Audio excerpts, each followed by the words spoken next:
네. 조금 전에 우리 존경하는 전주혜 의원님께서 그 질의하신 내용 관련해서 제가 잠시 바로 잡겠습니다. 저는 청소년 단체에 대한 보조금을 촛불 집회 주최나 참여를 이유로 취소 운운하면서 집중 조사하고 있는 것이 일종의 블랙리스트다. 정치적 표현의 자유 침해하는 위법한 것일 수 있다. 이런 말씀을 드렸고요.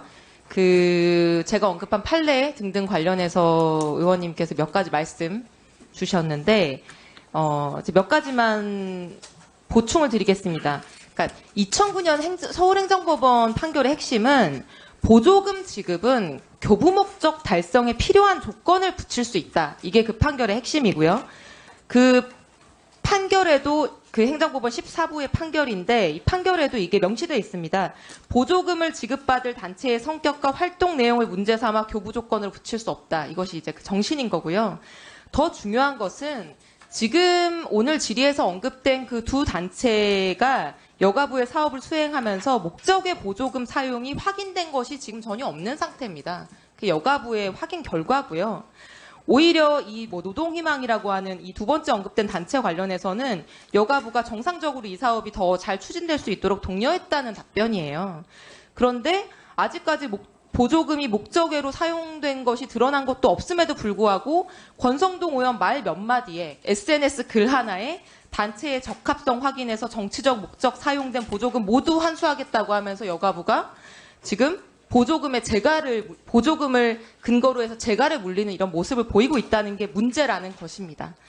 그리고 이미 10여 년 전에 한국 여성의 전화가 촛불 집회 참석했다는 이유로 여성부가 보조금 지급 중단했고 행정소송에서 패했고 그 행정소송 판결의 핵심은 보조금을 지급받는 단체의 성격이나 활동 내용을 문제 삼아서 보조금 지급과 결부시켜서는 안 된다는 것이었는데 여가부는 당시 법원 판결 존중하겠다라고 우리 의원실에도 서면으로 답변을 해놓고서 지금 그 부분에 대해서 아직 확인된 바도 없는 위법을 마치 그것이 있는 것처럼 전제하고 보조금 관리법에 따르면 당연히 목적의 사용은 위법이죠. 그거 환수하는 거 가지고 지금 문제 삼는 게 아니잖아요.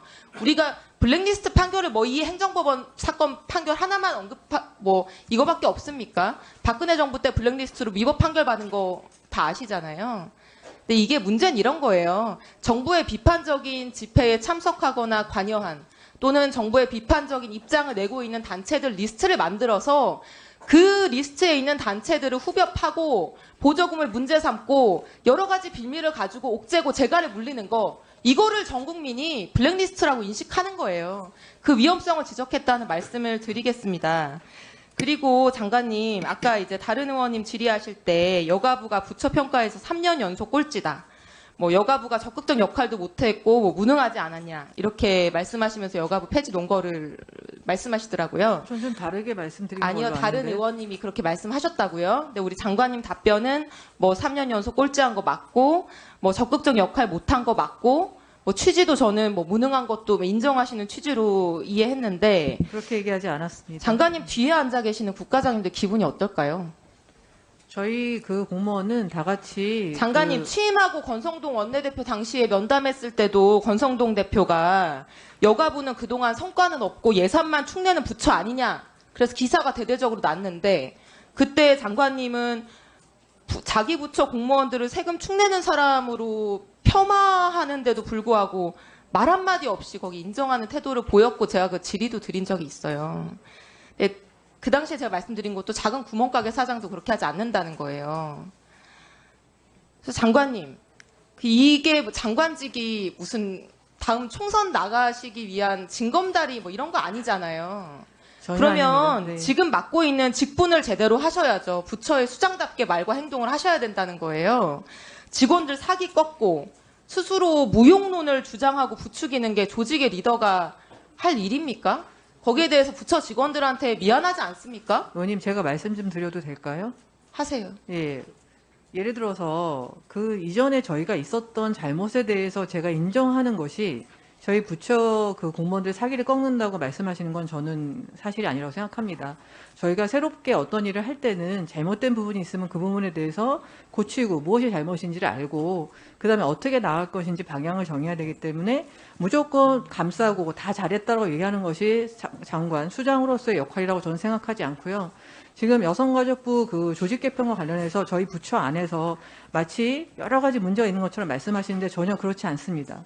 저는 충분히 저희 부처 직원과 21번의 간담회를 했고 그 간담회 과정에서 다양한 얘기가 나오긴 했지만 저희 직원들이 제가 일하면서 느끼는 이 답답함, 굉장히 작은 부처의 협업부처, 대상 중심의 부처로서 일하는 것에 답답함에서 더 넓은 물로 가고 싶어하고 더 넓은 틀에서 일하고 싶어하는 직원도 굉장히 많고 저희 모두가 부처 이기주의가 아니라 실제로 어떻게 국민에게 서비스를 잘 전달할 것인지라는 관점에서 공무원의 관점에서 최선을 다해서 일하고 있다는 말씀을 다시 한번 드리겠습니다. 장관님, 그 꼴찌하는 부처는 없어져야 되나요? 그거 아니잖아요. 아니, 저는 그렇게 말씀드린 적 없습니다. 일을 하기 어려운 환경적 문제가 있으신 것인데 물은 부처의 짬장이라면 그런 환경을 만들어서 직원들이 거의 잘할 수 있게끔 환경을 만들어줘야 되는 것이 여자나 의원이 이거를 공부해서 채택해야 된다고 하고 있는 환경적인 조치 맞다. 여자가 문제니까 세금만 떼는 부처 아니냐라고 하는데 인정하나? 저는 세금만 축내는 부처를 인정한 적이 없습니다. 저는 직원들의 사기를 꺾은 적이 없습니다. 의원님 개인의 생각으로 들립니다. 장관님 개인의 생각 얘기하지 마세요. 네, 수고하셨습니다. 다음은 국민의힘